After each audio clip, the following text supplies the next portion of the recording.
Good afternoon, students. Today, in your legal studies subject, we'll be covering the topic alternate dispute resolution या ADR, जिसके अंदर आपका arbitration, conciliation, mediation और लोक अदालत के टॉपिक्स आएंगे. इन सबको समझेंगे आपके एग्जाम के पर्सपेक्टिव से और इनके डिफरेंसेस को भी समझने की कोशिश करेंगे. सबसे पहला आपके सिलेबस में जो टॉपिक है वो ये है कि difference between judicial and quasi judicial bodies. तो जुडिशियल बॉडीज और क्वाजी जुडिशियल बॉडीज के बीच के डिफरेंस को इन 4 हेड्स में समझने की कोशिश करते हैं. पहला है नेचर ऑफ पावर. पावर का नेचर कैसा है दोनों का, ठीक है. जुडिशियल बॉडीज के पास पावर होती है कि वो लॉज को इंटरप्रेट कर सकते हैं, एडजुडिकेट कर सकते हैं डिस्प्यूट्स को और एडमिनिस्टर कर सकते हैं जस्टिस को, ठीक है. They have the authority to make binding decisions. Binding decision मतलब ऐसे डिसीजंस जिनको सबको मानना पड़े, ठीक है. एग्जाम्पल्स हैं सुप्रीम कोर्ट, हाई कोर्ट और डिस्ट्रिक्ट कोर्ट. फिर से बोलिए क्या 3 फंक्शंस है जुडिशियल बॉडी के. जुडिशियल बॉडी के फंक्शंस हैं to interpret law, to adjudicate disputes and to administer justice, ठीक है. क्वाजी जुडिशियल बॉडी के क्या फंक्शंस हैं. ये जो बॉडीज हैं इनको बनाया गया है क्वाजी जुडिशियल बॉडीज को किसी स्पेसिफिक एरिया ऑफ लॉ में डिस्प्यूट्स को एडजुडिकेट करने के लिए. क्या करने के लिए बोलो. किसी स्पेसिफिक एरिया ऑफ लॉ में जिसपे इनका ज्यूरिसडिक्शन हो, उसमें डिस्प्यूट्स को एडजुडिकेट करने के लिए, ठीक है. अब ज्यूरिसडिक्शन का मतलब होता है किसी कोर्ट की पावर किसी केस को ट्राई कर पाने की. जब हम ये पूछते हैं कि क्या किसी कोर्ट के पास ज्यूरिसडिक्शन है तो हम ये पूछ रहे हैं कि क्या कोई कोर्ट किसी टॉपिक को एडजुडिकेट किसी केस को चला सकती है, ट्रायल कर सकती है, ठीक है. They often deal with administrative or regulatory disputes and have the authority to enforce laws in specific areas, ठीक है. किसी स्पेसिफिक एरिया में जैसे जो ट्रिब्यूनल बनाए जाते हैं वो क्वाजी जुडिशियल बॉडी का एग्जांपल है. ट्रिब्यूनल जैसे national green tribunal. National green tribunal जो है वो केवल किस मामलों को देखती है, वो केवल इन्वायरमेंट से रिलेटेड इश्यूज को. अगर आपको कोई फैक्ट्री चालू करनी है तो आप पॉल्यूशन कितना करते हो, उसका पेपर वर्क सही है या नहीं, लीगल है या नहीं, ये सब चेक करती है, ठीक है. नेशनल ग्रीन ट्रिब्यूनल का काम अलग है, नाम में ही क्या है, ग्रीन, केवल एनवायरमेंट और उससे रिलेटेड टॉपिक देखती है. फिर नेशनल कंपनी लॉ ट्रिब्यूनल है जो कंपनी लॉ से रिलेटेड मैटर्स देखती है केवल. तो किसी स्पेसिफिक एरिया ऑफ लॉ में डील करती हैं क्वाजी जुडिशियल बॉडीज, ठीक है. उसके बाद क्या है लीगल फ्रेमवर्क. जो जुडिशियल बॉडीज हैं इनको कॉन्स्टिट्यूशन के अंदर से पावर मिली हुई है. जो कोर्ट्स हैं उनको कॉन्स्टिट्यूशन से पावर मिलती है और उनकी पावर काफी ब्रॉड है, ठीक है. और प्रोसीजर और पावर डिफाइंड है लॉ में, ठीक है. जो क्वाजी जुडिशियल बॉडीज होती हैं वो किसी स्पेसिफिक स्टैचूट मतलब एक्ट, किसी स्पेसिफिक एक्ट से बनाई जाती हैं, ठीक है. और उनका काम होता है किसी स्पेसिफिक एरिया ऑफ लॉ में डील करना, ठीक है. उनका जो पावर है, जो फंक्शनिंग है, वो भी डिफाइंड होता है उसी एक्ट में जिस एक्ट के थ्रू इन बॉडीज को बनाया जाता है, ठीक है. तीसरा है प्रोसीजर. जो जुडिशियल बॉडीज हैं वो स्ट्रिक्ट यानी कि फॉर्मल प्रोसीजर फॉलो करती हैं.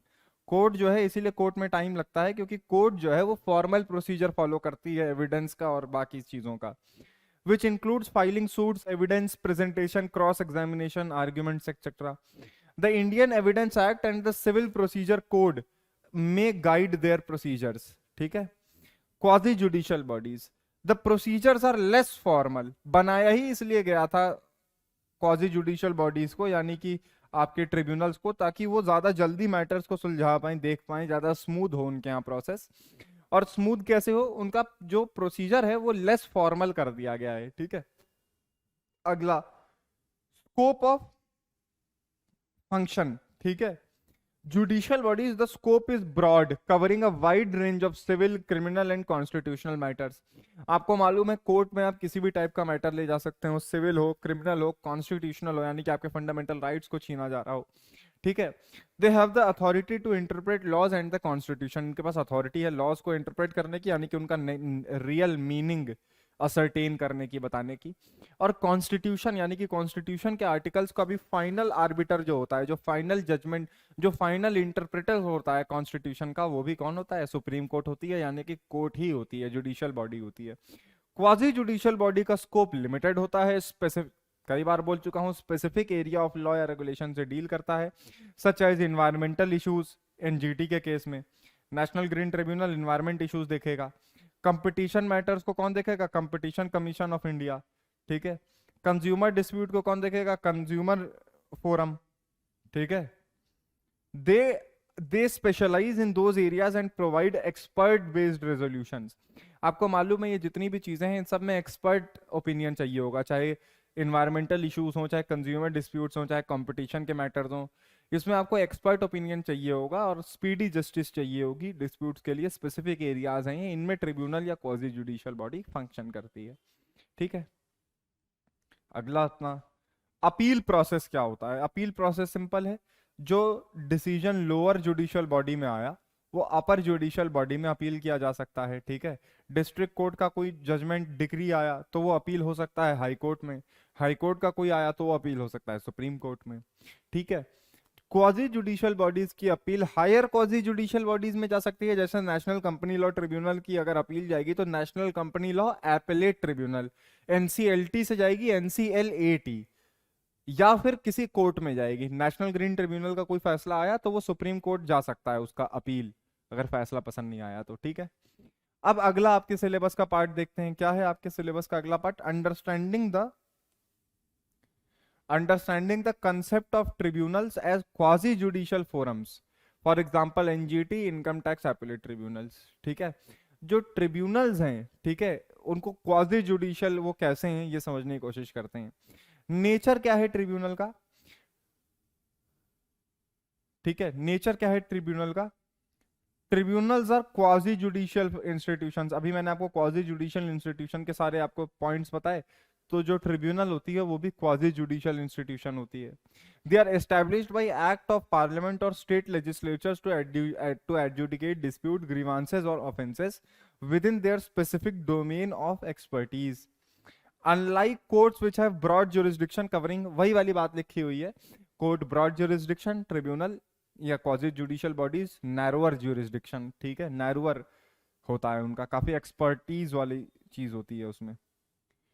की फीचर क्या है ट्रिब्यूनल के, स्पेशलाइज्ड ज्यूरिसडिक्शन, जैसे एनवायरमेंटल इश्यूज पे एनजीटी का है और टैक्स डिस्प्यूट पे आईटीएटी का है, ठीक है, तो स्पेशलाइज्ड ज्यूरिसडिक्शन है। दूसरा क्या है, लेस फॉर्मल प्रोसीजर है, प्रोसीजर फ्लेक्सिबल है ज्यादा। देखिए जो जो जुडिशियल बॉडी होती है, जैसे जो कोर्ट होती हैं, उनमें जो प्रोसीजर होता है वो लेंदी होता है, फॉर्मल होता है, स्ट्रिक्ट होता है, उसको आप बाईपास नहीं कर सकते। लेकिन जो क्वाजी जुडिशियल बॉडीज होती हैं, जैसे ट्रिब्यूनल्स होती हैं, जैसे एनजीटी है या कोई भी ट्रिब्यूनल है, आईटीएटी है, उनमें जो प्रोसीजर होता है वो लेस फॉर्मल होता है, इजियर टू अंडरस्टैंड होता है, ठीक है, स्मूदर होता है, ठीक है। उसके बाद है एक्सेसिबिलिटी। जो ट्रिब्यूनल है, tribunals are intended to be more accessible,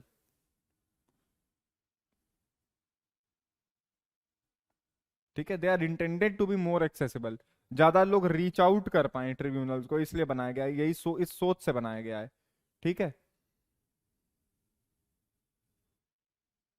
ठीक है। सिंप्लीफाइड प्रोसीजर होता है इसीलिए वहां। दूसरा टाइमली रेजोल्यूशन, जो चूंकि प्रोसीजर स्ट्रिक्ट नहीं फॉलो होता है, इसीलिए टाइमली रेजोल्यूशन के लिए, देखिए क्योंकि अक्सर इनकम टैक्स का कोई मामला है या कंपनी लॉ का कोई मामला है तो बिजनेस से रिलेटेड मामले हैं, अगर आप टाइम लगाएंगे तो काफी मिलियंस ऑफ डॉलर लूज हो जाएंगे। इसीलिए ट्रिब्यूनल्स बनाए जाते हैं ताकि जल्दी जल्दी काम हो पाए, ठीक है। इसीलिए प्रोसीजर भी स्ट्रिक्ट नहीं रखा जाता है, ये तीनों बातें रिलेटेड है एक्चुअली, ठीक है। लेस फॉर्मल प्रोसीजर है, स्मूथ प्रोसीजर है, इसीलिए टाइम भी कम लग रहा है, ठीक है। टाइम तो आप दोनों पॉइंट्स को कनेक्ट करके लिख भी पाएंगे ज्यादा अच्छे से, ठीक है। अगला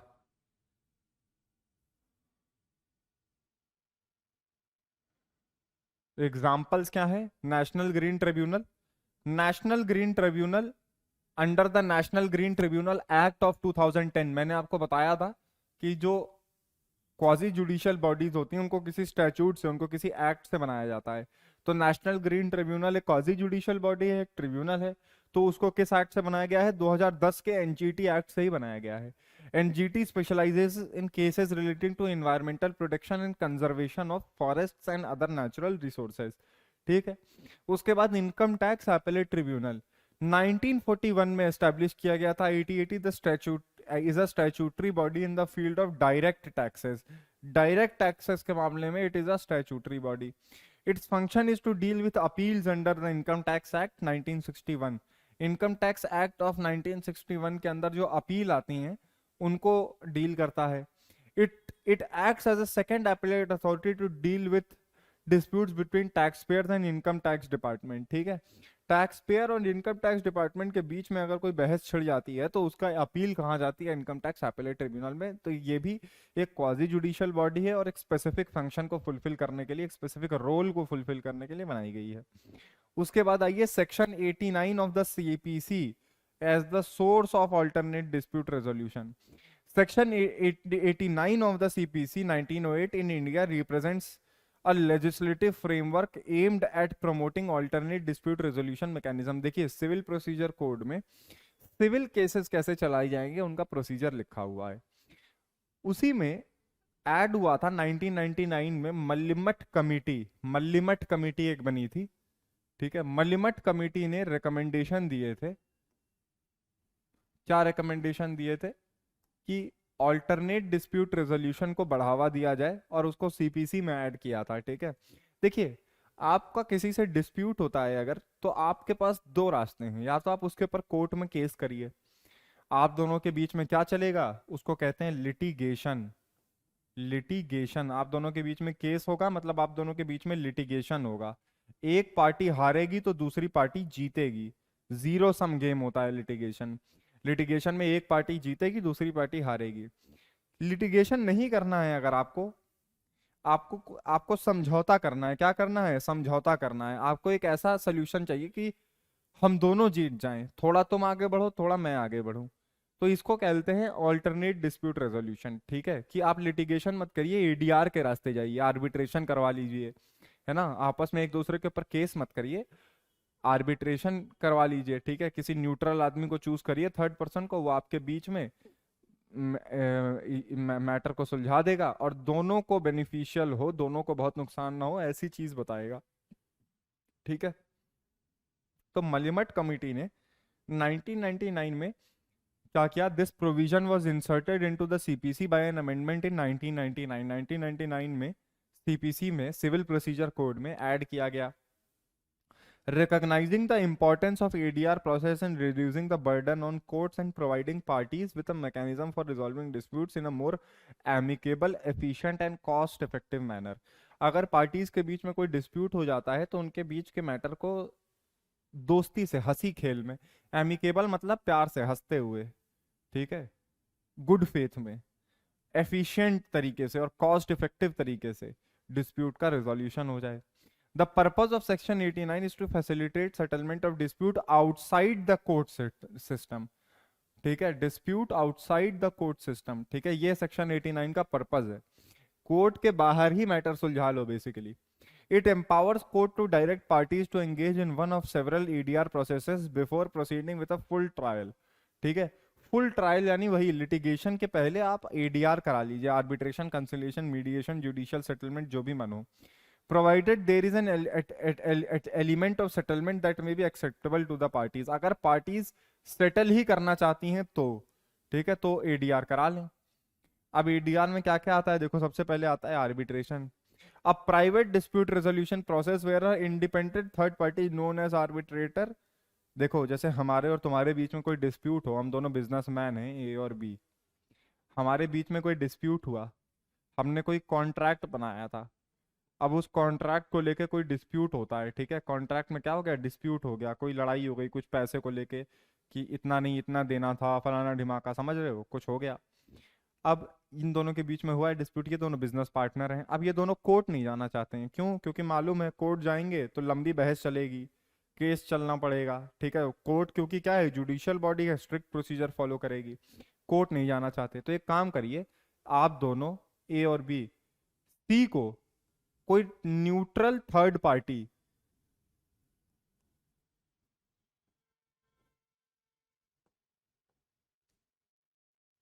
ठीक है, सी को अपना डिस्प्यूट दे दीजिए और आप भी चूज करिए कौन रहेगा, सी कौन रहेगा, आप भी चूज करिए सी कौन रहेगा। फिर आप दोनों बैठाइए सी को यहाँ पे और सी को बोलिए कि हमारे बीच में ये डिस्प्यूट है, इसको रिजॉल्व करके कोई ऐसा सेटलमेंट बताओ जिससे हम दोनों को एफिशिएंट, कॉस्ट इफेक्टिव और एमिकेबल सेटलमेंट हो जाए बिना कोर्ट गए। समझ गए, यही होता है आर्बिट्रेशन। उसके बाद कंसिलिएशन। कंसिलिएशन क्या है,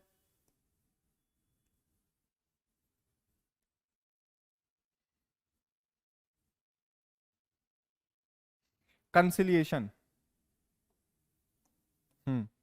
A process where parties to a dispute with assistance of a conciliator try to reach an amicable dispute resolution agreement. The conciliator does not adjudicate but facilitates the parties in an, ये बहुत important है, the conciliator does not adjudicate but facilitates the part, देखो हल्का ही अंतर है। Arbitration में सी बैठा हुआ था, ए और बी थे। सी का काम क्या था, ए और बी के डिस्प्यूट जो है बीच में उसको एडजुडिकेट करना। एडजुडिकेट करने का सिंपल मतलब होता है कि अपना दिमाग अप्लाई करके कोई डिसीजन देना, अपना जुडिशियल माइंड अप्लाई करके कोई डिसीजन देना, और वो डिसीजन जो ये देगा ये दोनों पे बाइंडिंग होगा। समझ लो ये जज का ही काम कर रहा है, बस इसको जज कह नहीं रहे हैं, इसको क्या कह रहे हैं, आर्बिट्रेटर। ठीक है। और ये जज का काम इसलिए भी नहीं कर रहा है क्योंकि जज तो एक आदमी को रिलीफ देगा और दूसरे पे लायबिलिटी देगा।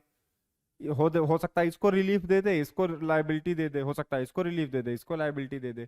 ये कोशिश करेगा ऐसा रिलीफ दे, ऐसा डिसीजन दे, ऐसा अवार्ड दे। आर्बिट्रेशन में अवार्ड कहते हैं, आर्बिट्रल अवार्ड कहा जाता है, जजमेंट नहीं कहा जाता है। ठीक है। हो सकता है ये ऐसा अवार्ड दे जो दोनों को थोड़ा नुकसान भी करे, थोड़ा फायदा भी करे। ठीक है। कंसिलिएटर क्या करता है, कंसिलिएटर जो होता है वो दोनों की मदद करता है एक एक सोल्यूशन पे अराइव करने पे। ठीक है। Conciliator does not adjudicate but facilitates the party.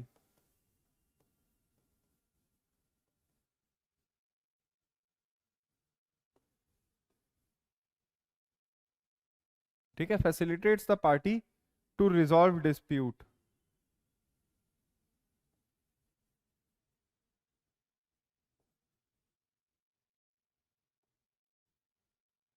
ठीक है। To resolve a dispute facilitate करता है ये।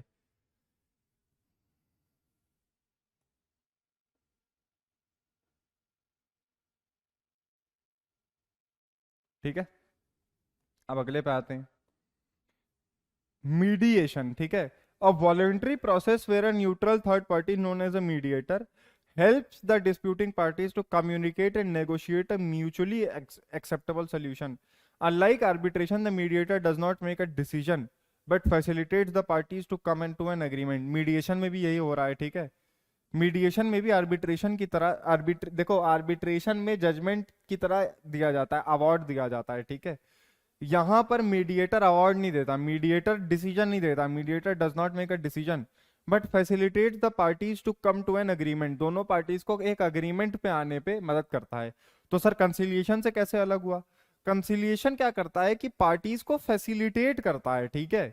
फैसिलिटेट करता है डिस्प्यूट को रिजॉल्व करने पे। ठीक है। बट एक अग्रीमेंट पे लाने के लिए, यहां डिस्प्यूट की बात नहीं हो रही, यहां अग्रीमेंट समझौते पे लाने के लिए मीडिएटर इस्तेमाल हो रहा है। ठीक है। फिर क्या है, judicial settlement. Judicial settlement, this involves a process where the court में refer the dispute for settlement to a suitable institution or person who shall be deemed to be a Lok Adalat. ठीक है। सेटलमेंट कराना है जुडिशरी के through तो लोक अदालत भेज दिया जाएगा जुडिशियल सेटलमेंट में। लोक अदालत क्या है, under the legal services authorities act 1987। लोक अदालत याद रखिएगा 1987 के लीगल सर्विसेज अथॉरिटीज एक्ट से है, से एस्टैब्लिश की गई है। Lok Adalat are established for settlement of disputes through conciliatory methods. Conciliation के थ्रू डिस्प्यूट्स का रेजोल्यूशन।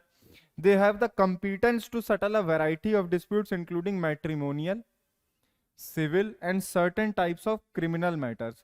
कुछ टाइप के क्रिमिनल मैटर, सारे सिविल मैटर और मैट्रिमोनियल मैटर, ठीक है, इनको लोक अदालत हैंडल कर सकती है। ठीक है। अब आइए,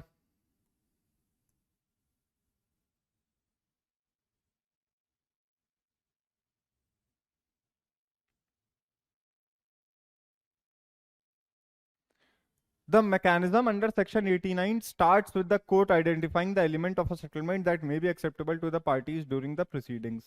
ठीक है। the court formulates the terms of the settlement and give the, ठीक है, ये सब तो आप कर ही लेंगे, ये सब तो लिखने वाली बात है, अभी पॉइंट में समझिए। ठीक है। और ये नोट्स आपको मिल भी जाएंगे, देख भी लीजिए, कोई दिक्कत नहीं है, क्रिस्प नोट्स हैं। ठीक है। बेनिफिट्स क्या है एडीआर सिस्टम के, अब ये देखते हैं। ठीक है। सबसे पहला है time efficiency. Obviously generally faster होता है। ठीक है। क्यों? क्योंकि कोर्ट्स तो पूरा प्रोसीजर फॉलो करती हैं तो उनको टाइम लगता है, और कोर्ट्स के ऊपर वर्कलोड भी बहुत है। क्यों? क्योंकि कोर्ट्स हर टाइप का मैटर देखती हैं। कोर्ट के पास बहुत ब्रॉड जुरिस्डिक्शन है, तो ऑब्वियसली हर टाइप का मैटर जाएगा तो ज्यादा मैटर हो जाएंगे, तो टाइम भी ज्यादा लगेगा, ऊपर से प्रोसीजर भी स्ट्रिक्ट है। ठीक है, अगला कॉस्ट इफेक्टिव। ठीक है, केस करने में, लिटिगेशन में टाइम भी ज्यादा लगता है, पैसा भी ज्यादा लगता है। एडीआर कॉस्ट इफेक्टिव भी है। Confidentiality, ADR proceedings are private. चूंकि एडीआर प्राइवेट प्रोसीडिंग होती हैं, कोर्ट की प्रोसीडिंग की तरह पब्लिक प्रोसीडिंग नहीं होती हैं, the details of the disputes and it's resolution can often be kept confidential. जो डिटेल है उनको कॉन्फिडेंशियल रखा जा सकता है क्योंकि प्राइवेट है। ठीक है, उसके बाद क्या है, flexibility. The procedures in ADR can be more flexible than those in the court system, allowing parties to have more control over the process। ठीक है, चूंकि लॉ का स्ट्रिक्ट एप्लीकेशन नहीं है प्रोसीजरल लॉस का, इसलिए फ्लेक्सिबल है। ठीक है, प्रिजर्वेशन ऑफ रिलेशनशिप। देखिए, लिटिगेशन में जो है वो एक एनमिटी वाला हिसाब किताब होता है, दुश्मनी वाला, जब आप कोर्ट में केस चलाते हैं। क्यों? क्योंकि वो जीरो सम गेम है, कोई हारेगा तो कोई जीतेगा। एडीआर में रिलेशनशिप बनी रहती है, एमिकेबल, दोस्ती भरा सेटलमेंट होता है, क्योंकि ठीक है कि अरे थोड़ा तुम चल लो, थोड़ा तुम चल लो, दोनों को हारने की जरूरत, दोनों में से किसी एक को जीतने की, किसी एक को, तो किसी एक को हारने की जरूरत नहीं है, दोनों जीत सकते हैं। ठीक है, उसके बाद क्या है, expertise. Parties can choose mediators or arbitrators with specific expertise relevant to, अब मान लो बिजनेस से रिलेटेड कोई डिस्प्यूट होता है, ठीक है, करोड़ों रुपए के मैटर्स पे डिस्प्यूट होता है, तो कोई एक्सपर्ट अगर बैठा हो इकोनॉमिक्स या उस चीज का जानकार तो ज्यादा सही रहता है, और ऐसा होता है यहाँ पर। जज जज तो लॉ का एक्सपर्ट होगा ज्यादा से ज्यादा ना, जो कोर्ट में, जो जुडिशियल बॉडी में बैठा होगा, लेकिन जो ईडीआर कर रहा होगा आर्बिट्रेटर या जो क्वासी जुडिशियल बॉडी में होगा, वो जनरली एक्सपर्ट भी होता है किसी चीज में, तो वो ज्यादा बढ़िया सेटलमेंट कर पाता है आपके टॉपिक की। ठीक है, उसके बाद क्या है, enforceability. Agreements reach through ADR can be made legally binding. एक बात याद रखिएगा, ये बहुत इंपॉर्टेंट बात है, एडीआर में, ऑल्टरनेट डिस्प्यूट रेजोल्यूशन में, आर्बिट्रेशन के थ्रू जो अग्रीमेंट रीच होते हैं उनकी लीगल वैल्यू होती है, वो बाइंडिंग होते हैं, उनको मानना पड़ता है उन अवार्ड्स को। ठीक है, ऐसा नहीं है कि हवा में कह दिया। Arbitration awards being enforceable in the same manner as court judgments in many jurisdiction. ठीक है, जैसे कोर्ट का जो जजमेंट होता है वो एनफोर्स किया जाता है ना, वैसे ही एडीआर का अवार्ड भी एनफोर्स किया जा सकता है। ठीक है, अब देखते हैं टाइप्स ऑफ डिस्प्यूट्स कवर्ड। ठीक है, कमर्शियल और बिजनेस डिस्प्यूट कवर किए जाते हैं एडीआर में। एम्प्लॉयमेंट डिस्प्यूट, ठीक है, एम्प्लॉयमेंट डिस्प्यूट, एम्प्लॉय को निकाल दिया, कम सैलरी दिया, एटसेट्रा, ऐसा कोई डिस्प्यूट हो। ठीक है, उसके बाद फैमिली मैटर्स। ठीक है, divorce, custody, other family related issue, ये भी देखे जाते हैं। फिर कंज्यूमर डिस्प्यूट्स, कंज्यूमर से रिलेटेड मैटर। ठीक है, issue between consumers and business over products and services. ठीक है, उसके बाद क्या है, रियल एस्टेट और प्रॉपर्टी के डिस्प्यूट्स। उसके बाद क्या है, personal injury claims, disputes arising from incidents and injuries where liability and compensation are at issue can be resolve through ADR. उसके बाद क्या है, intellectual property disputes, conflicts over the use, protection and infringement of intellectual property rights are often handled through ADR. ठीक है, उसके बाद अब आइए आर्बिट्रेशन की मीनिंग। ठीक है, court referral to arbitration, section 8, ये सब क्या होता है, मीनिंग देखते हैं सबसे पहले आर्बिट्रेशन की। The parties submit their dispute to an arbitrator, एक आर्बिट्रेटर को, एक से ज्यादा भी हो सकता है, पैनल भी हो सकता है आर्बिट्रेटर का। ठीक है, तो एक या एक से ज्यादा आर्बिट्रेटर्स को अपना डिस्प्यूट सबमिट करिए। Whose decision is final and binding, उसका जो डिसीजन होगा वो फाइनल और बाइंडिंग होगा। Arbitration can be more flexible, faster and less formal, ये तो हम देख ही चुके हैं। ठीक है, it's governed by the arbitration and conciliation act 1996। ठीक है, आर्बिट्रेशन एग्रीमेंट, जैसे जब हम लोग कोई कॉन्ट्रैक्ट कर रहे हैं किसी बिजनेस में जाने का, तो हम उसी कॉन्ट्रैक्ट में ये डाल सकते हैं कि अगर हमारे बीच में फ्यूचर में कोई डिस्प्यूट होता है तो हम कोर्ट ना जाके आर्बिट्रेशन के लिए जाएंगे, इसी को कहते हैं arbitration agreement. This is an agreement by the parties to submit to arbitration all or certain disputes which have arisen or which may arise between them in respect of defined legal relationship। defined legal relationship मतलब कोई ऐसी legal रिश्ता है हमारा और उनका जो कि डिफाइंड, जैसे कॉन्ट्रैक्ट, कॉन्ट्रैक्ट क्या है, लीगल रिलेशनशिप ही तो है। ठीक है, तो डिफाइंड लीगल रिलेशनशिप। ठीक है, वेदर कॉन्ट्रैक्चुअल और नॉट, कॉन्ट्रैक्चुअल भी हो सकती है, नहीं भी हो सकती है। N arbitration agreement must be in writing arbitration agreement writing में होना चाहिए, ठीक है, and can be in the form of N arbitration clause in a contract और अ सेपरेट अग्रीमेंट, ठीक है। तो जो कॉन्ट्रैक्ट हमारा और आपके बीच का बना उसी में हम ऐड कर सकते हैं आर्बिट्रेशन एग्रीमेंट, ठीक है। अपना आर्बिट्रेशन का क्लॉज डाल सकते हैं कि हमारे तुम्हारे बीच में कभी डिस्प्यूट होगा तो हम मैटर को आर्बिट्रेशन के लिए भेजेंगे, कोर्ट नहीं जाएंगे, ठीक है। Court referral to arbitration section 8, ये ध्यान से सुनिएगा। Under Section 8 of the Arbitration and Conciliation Act, a party to an arbitration agreement upon the commencement of any legal proceeding in court against the other party can apply to the court to refer the matter to arbitration. The application must be made before the submitting the first statement on substance of the dispute. The court, unless finds that prima facie no valid arbitration agreement exists, must refer the parties to agreement, ठीक है। देखिए मान लीजिए दो parties के बीच में क्या होता है, दो पार्टीज के बीच में कोई डिस्प्यूट आता है कमर्शियल, ठीक है।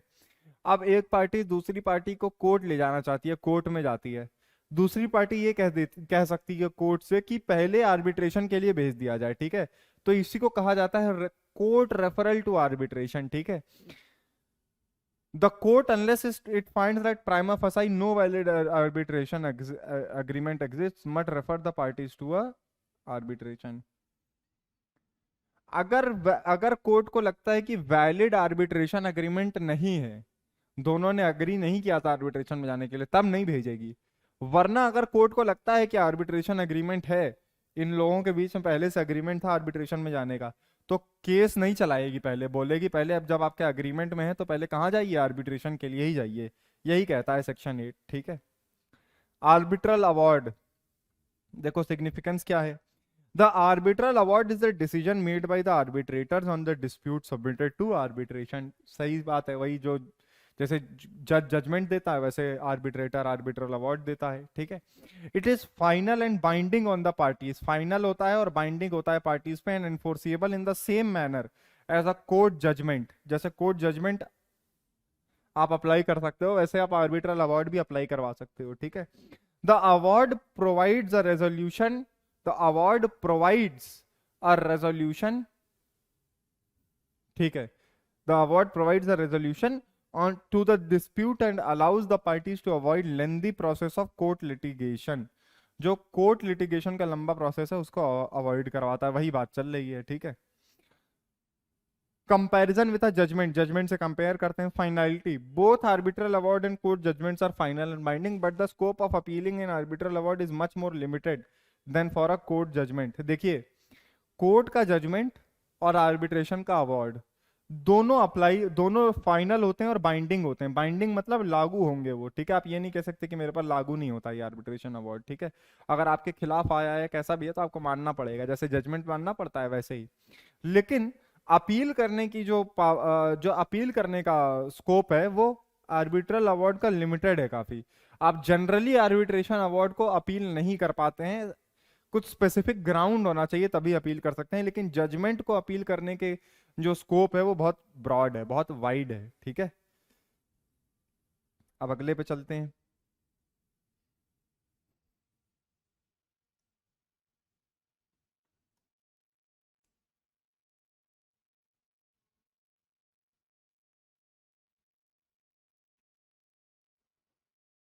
ठीक है, like court judgments arbitral awards are enforceable by law, however the procedure of enforcing arbitral awards may differ and is generally simple and faster, ठीक है।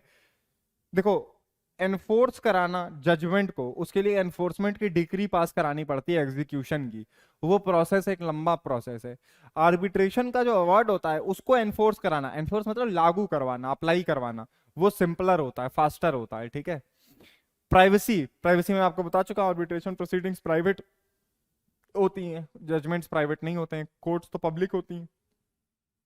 एक्सपर्टीज, वही बात है, आर्बिट्रेशन में एक्सपर्टीज लगती है, आर्बिट्रेटर्स एक्सपर्ट होते हैं, ठीक है, किसी भी फील्ड के हो सकते हैं, जो फील्ड रेलेवेंट होगी उस डिस्प्यूट के लिए। Arbitrators can be chosen for their specific expertise in the relevant field, whereas judges are assigned cases without their area of expertise. जजेस का कोई स्पेसिफिक एरिया ऑफ एक्सपर्टीज तो होता नहीं है लॉ के अलावा, ठीक है। Setting aside of arbitral award, ये बड़ा इंपॉर्टेंट है। Under the arbitration and conciliation act 1996, specifically section 34, An arbitral award can be set aside by a court only on certain specific grounds. कुछ ही specific grounds हैं, only on certain specific ground, जिन पे जो arbitral award है उसको set aside किया जा सकता है या उसको खारिज किया जा सकता है, ठीक है।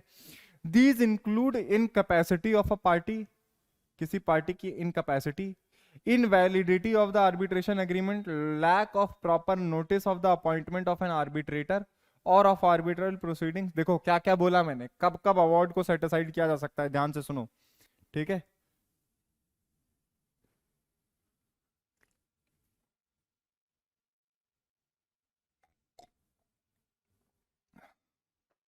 तो कब कब किया जा सकता है? In capacity of a party, party के पास कैपेसिटी ही नहीं थी, क्या किस चीज की कैपेसिटी नहीं थी? आर्बिट्रेशन करवाने की। Invalidity of the arbitration agreement, arbitration agreement जो हमारे तुम्हारे बीच में वो इनवैलिड है। Lack of proper notice of appointment of an arbitrator or of arbitral proceeding, आपने सामने वाली पार्टी को जो आर्बिट्रेटर जो आप अपॉइंट करने जा रहे हैं उसका नोटिस ही नहीं दिया, प्रॉपर नोटिस, ठीक है। या फिर आर्बिट्रल प्रोसीडिंग का प्रॉपर नोटिस नहीं दिया सामने वाली पार्टी को। Inability to present one's case, अपना केस आप प्रेजेंट नहीं कर पाए आर्बिट्रेटर के सामने अच्छे से। The award being outside the scope of the arbitration agreement, हमारे और तुम्हारे बीच में जो आर्बिट्रेशन एग्रीमेंट था जिससे हमने डिसाइड किया था कि हम आर्बिट्रेशन के लिए ही जाएंगे, उसके स्कोप के बाहर ही अवार्ड दे दिया, ठीक है। The composition of the arbitral authority or arbitral procedure not being in accordance with the agreement of the parties, arbitral जो कॉम्पोजिशन है आर्बिट्रल अथॉरिटी का जिसमें आर्बिट्रेटर्स बैठे हुए हैं, या फिर जो आर्बिट्रल प्रोसीजर है वो अग्रीमेंट के हिसाब से नहीं है, ठीक है। या फिर subject matter of the dispute not being capable of settlement by arbitration under the law of India, ऐसा मैटर है जिसको आर्बिट्रेशन से सेटल ही नहीं किया जा सकता अकॉर्डिंग टू लॉ, ठीक है। और the arbitral award being in conflict with the public policy in India, आखिरी पॉइंट क्या है, जो आर्बिट्रल अवार्ड है वो कन्फ्लिक्ट में है पब्लिक पॉलिसी ऑफ इंडिया के साथ। तो इन सब, ये जो पूरा पैराग्राफ है इसमें वो कंडीशंस लिखी हुई हैं जिसमें आर्बिट्रल अवार्ड को सेट असाइड किया जा सकता है, ठीक है। अब आगे देखते हैं मीडिएशन और कंसिलिएशन।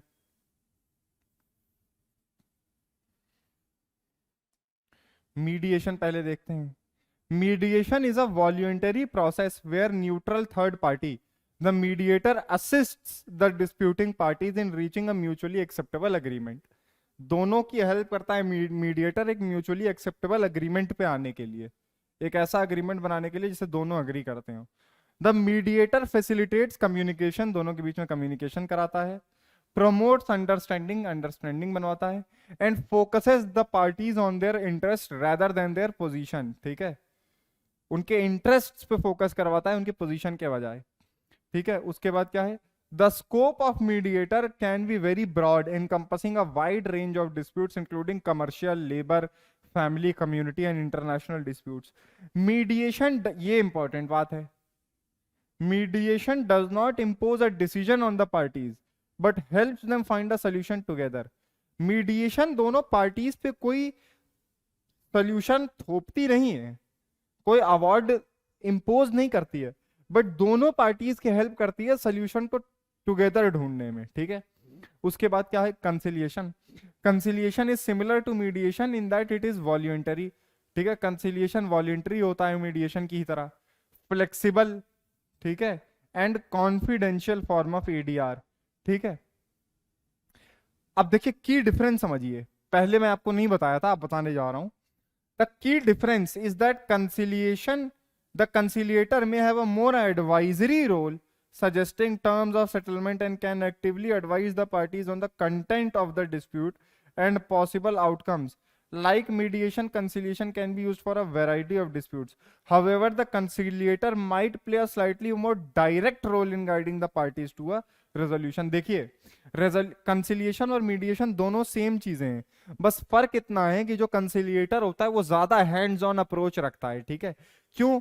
क्योंकि जो कंसिलिएटर होता है वो मोर एडवाइजरी रोल कर सकता है, ठीक है। वो जो चीजें बताएगा, ठीक है, वो जो चीजें बताएगा वैसी चीजें करनी चाहिए आपको, वैसा हो जाता है, ठीक है। जबकि मीडिएटर केवल हेल्प करेगा आपकी कि आप दोनों साथ में आइए और किसी म्यूचुअली अग्रीएबल अग्रीमेंट की तरफ बढ़िए। लेकिन जो कंसिलिएटर होता है उसकी जो एडवाइस होती है वो थोड़ी ज्यादा इंपॉर्टेंट, ज्यादा ज्यादा समझ लीजिए ज्यादा एक्टिवली रोल होता है उसका, ठीक है, कंसिलिएटर का। ठीक है, role of mediator and conciliator, ठीक है। Role of mediator, the mediator acts as a facilitator, facilitate करता है मीडिएटर, हेल्प करता है, ठीक है। who helps the parties to communicate more effectively, identify their underlying interests, explore settlement alternatives and reach a mutually satisfactory agreement। दोनों को जो चीज म्यूचुअली सही लगे वहां तक बढ़ने में हेल्प करता है, ठीक है। उनको चीजें बताता है बहुत इंपॉर्टेंट, जैसे अंडरलाइंग इंटरेस्ट उनके समझाता है कि आपका ये फायदा है, आपका ये फायदा है। सेटलमेंट के ऑल्टरनेटिव्स एक्सप्लोर करने को कहता है कि कोई नया चीज ट्राई करिए ऐसी। Their role is to ensure a balanced process and to assist the parties in reaching their own decision. देखिए, मीडिएटर में पार्टीज अपना डिसीजन खुद रीच कर रही हैं, याद रखिएगा। मीडिएटर का काम है केवल उनके इंटरेस्ट्स को और अच्छे से बताना, ऑल्टरनेट उनको सॉल्यूशंस देना, ठीक है। फैसिलिटेटर की तरह काम करना, एक्ट करना, एक हेल्प करना, उनको एक इफेक्टिव आइडेंटिफाई, उनको एक इफेक्टिव सोल्यूशन की तरफ पहुंचाने में हेल्प करना बेसिकली।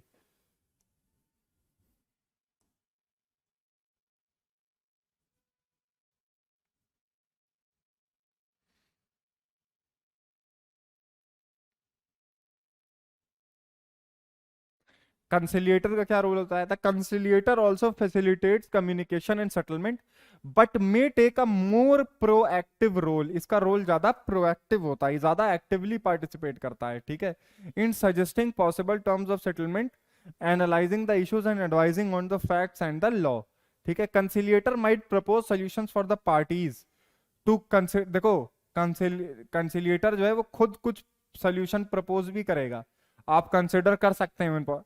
यह आर्बिट्रल अवार्ड की तरह नहीं है कि आपको मानना ही पड़ेगा, लेकिन कंसिलिएटर आपको सॉल्यूशंस देगा भी। अब वो आपके ऊपर है, आप माने ना माने, ठीक है, ठीक है। Though more involve in proposing solutions, conciliators like mediators do not have the authority to impose a binding decision. Conciliator और मीडिएटर दोनों के पास ही बाइंडिंग डिसीजन देने की पावर नहीं है, वो केवल आर्बिट्रेटर के पास है, याद रखिएगा, ठीक है।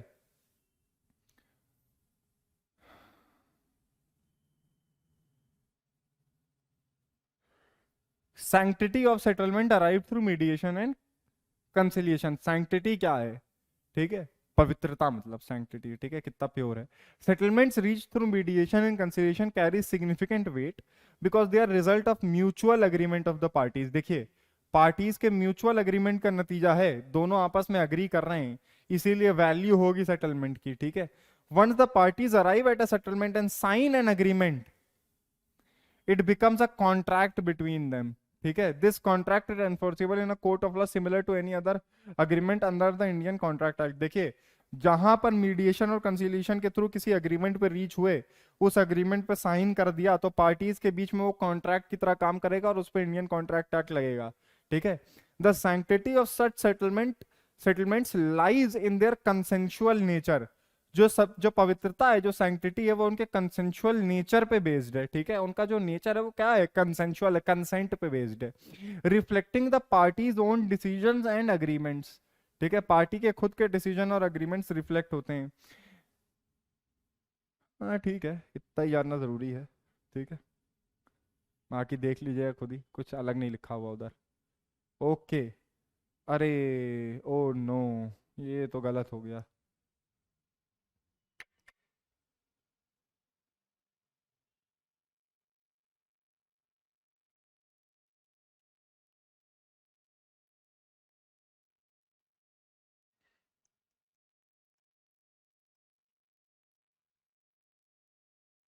हम्म। अब आर्बिट्रेशन और कंसिलिएशन के बीच में अंतर देखते हैं, ठीक है।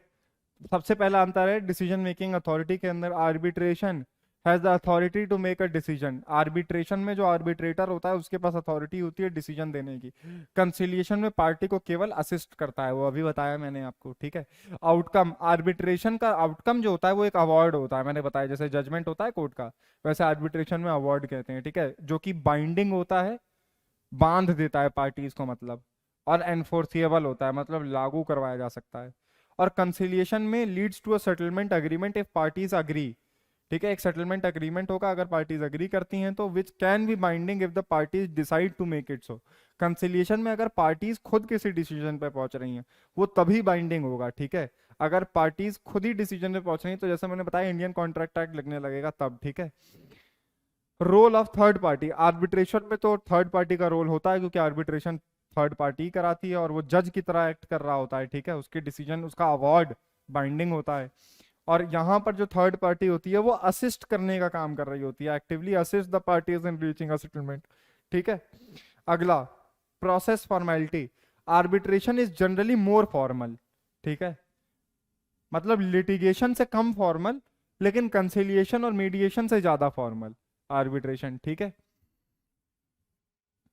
Conciliation is less formal. ठीक है, अब मीडिएशन और कंसिलिएशन में अंतर देखते हैं। ठीक है, आई एम श्योर आप इसी के लिए तड़प रहे होंगे, आपको सेम ही लग रहे होंगे मीडिएशन और कंसिलिएशन इतनी देर से।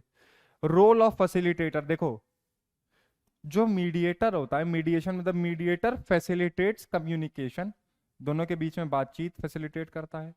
एनकरेजेस अंडरस्टैंडिंग, समझौता पैदा करता है।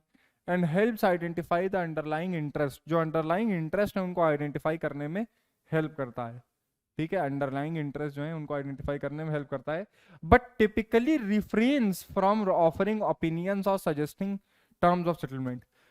मीडिएटर खुद से सोल्यूशन नहीं देना चाहता है, वो केवल दोनों पार्टीज की हेल्प करता है एक सोल्यूशन की तरफ अराइव करने में।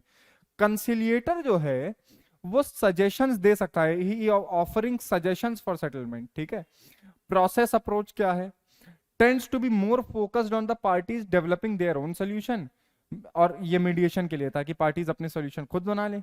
कंसिलिएशन में क्या है कि may involve the conciliator playing a more directive role. ठीक है, जो कंसिलिएटर होता है उसको ज्यादा डायरेक्टिव रोल दिया जाता है, including proposing specific terms of settlement. ठीक है, and attempting to persuade the parties towards a resolution, parties को परसुएड करना रेजोल्यूशन की तरफ। यूजेज और कंटेक्स्ट क्या है। ठीक है, mediation widely used in a variety of disputes including commercial, family, community conflicts, etc. Conciliation often used in international disputes and certain types of commercial disputes or labor disputes where a neutral third party with specific expertise can provide valuable insights or suggestion. ठीक है, देखो mediation में जो गोल है वो है relationship को preserve करना, दोनों पार्टीज की हेल्प करना बेटर कम्युनिकेशन में। इसीलिए क्या होता है, फैमिली डिस्प्यूट जो होते हैं, कुछ कमर्शियल डिस्प्यूट जो होते हैं, जो कम्युनिटी कॉन्फ्लिक्ट होते हैं, कम्युनिटी के कॉन्फ्लिक्ट, वो मीडिएशन के थ्रू प्रेफर किए जाते हैं ताकि दोनों पार्टीज के बीच में दोस्ती बनी रहे, एमिकेबिलिटी बनी रहे, दोनों साथ में मिलकर डिसीजन पर अराइव करें। कंसिलिएशन यूज होता है जनरली इंटरनेशनल डिस्प्यूट्स के लिए, जहां पर एक थर्ड पार्टी का ओपिनियन वैल्यू रखेगा। एक थर्ड पार्टी जो कि किसी चीज में एक्सपर्ट है, अगर वो कुछ बताएगी तो लोग कंसिडर करेंगे। ठीक है, where a neutral third party with specific expertise can provide valuable insight और सजेशन, उसके सजेशन की कोई वैल्यू होगी, क्योंकि मैंने बताया कंसिलिएटर एक्टिवली सजेशन देता है जबकि मीडिएटर फैसिलिटेटर का काम करता है ज्यादा। ठीक है, अब आइए लोक अदालत पे। लोक अदालत का लिटरल मीनिंग क्या है, पीपल्स कोर्ट। ठीक है, it is a unique form of alternate dispute resolution, ये भी एक तरीके का एडीआर है। ठीक है, एडीआर में लिटिगेशन के अलावा सब आ गया है ना, आर्बिट्रेशन आ गया, कंसिलिएशन आ गया, मीडिएशन आ गया, लोक अदालत यानी कि जुडिशियल सेटलमेंट आ गया। ठीक है, किससे आया है लोक अदालत, स्टैचूटरी है। स्टैचूटरी है मतलब किसी एक्ट से बना है, किस एक्ट से बना है, लीगल सर्विसेज अथॉरिटी एक्ट 1987। ठीक है, Lok Adalat have been given statutory status making them an integral part of Indian judicial system. They embody the concept of alternative dispute resolution with the emphasis of resolution of disputes through conciliation and compromise. ठीक है, कॉम्प्रो कराता है।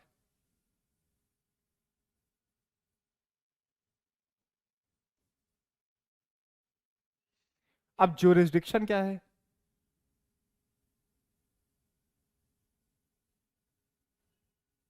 देखिए एक type के offence होते हैं इनको कहा जाता है कंपाउंडेबल ऑफेंसेस। ठीक है, कंपाउंडेबल ऑफेंसेस का मतलब आप सिंपली ये समझिए जो कि नॉन सीरियस टाइप के होते हैं। ठीक है, जिनमें सेटलमेंट टाइप का हो सकता है। ठीक है, हर केस पे सेटलमेंट नहीं हो सकता है, कंपाउंडेबल नहीं होते हैं। जो ऑफेंसेस कंपाउंडेबल होंगे वही सेटल हो सकते हैं। ठीक है, तो लोक अदालत है jurisdiction to deal with a variety of cases. ठीक है, लेकिन ये बात क्रिमिनल लॉ के लिए है, ये जो मैंने अभी बताई। कंपाउंडेबल ऑफेंसेस क्रिमिनल लॉ में सब नहीं होते हैं।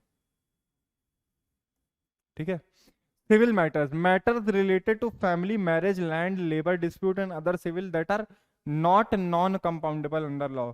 सारे वो सिविल मैटर जो नॉन कंपाउंडेबल नहीं है, यानी कि कंपाउंडेबल हैं बेसिकली। कंपाउंडेबल क्रिमिनल केसेस बता ही दिया, मतलब कंपाउंडेबल सिविल केसेस भी, कंपाउंडेबल क्रिमिनल केसेस भी। ठीक है, हालांकि सिविल मामलों में कंपाउंडेबल नहीं कहते हैं, सीआरपीसी में मेंशन्ड है क्योंकि कंपाउंडेबल, लेकिन फिर भी जो सिविल मैटर जो कि नॉन कंपाउंडेबल नहीं है।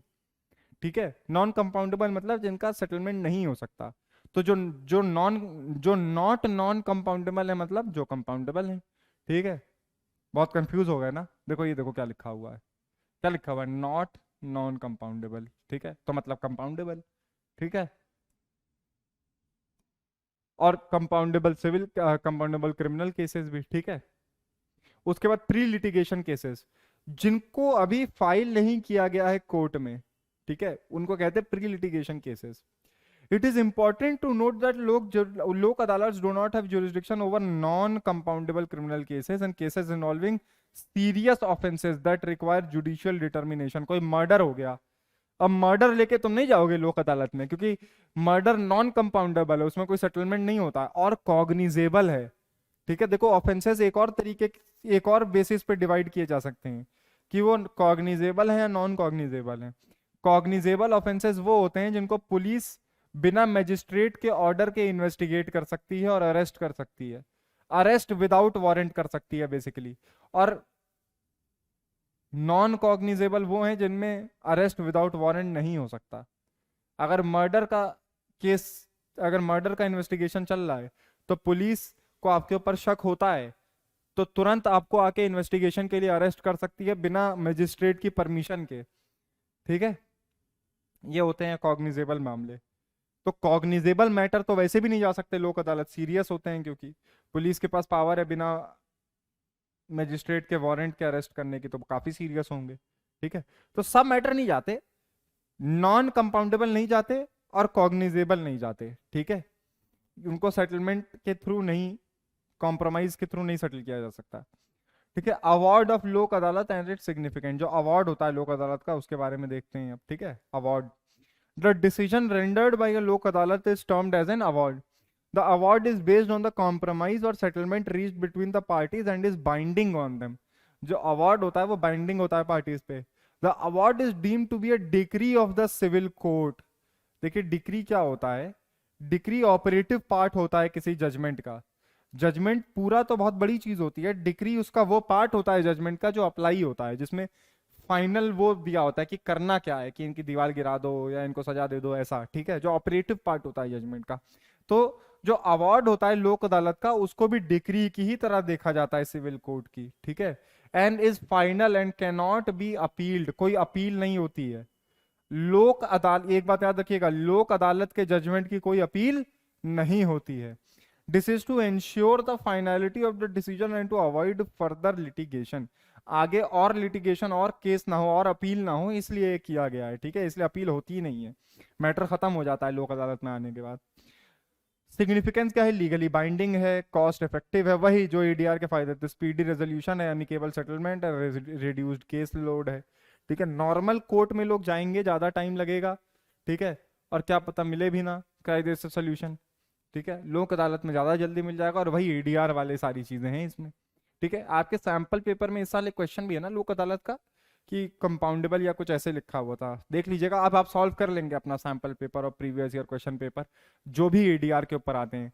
मेरे नोट्स को, इस वीडियो को बार बार चला के आप देख सकते हैं, नोट डाउन कर सकते हैं, क्रिस्प है, रिवीजन के लिए परफेक्ट है फाइनल मोमेंट में। Thank you, have a nice day.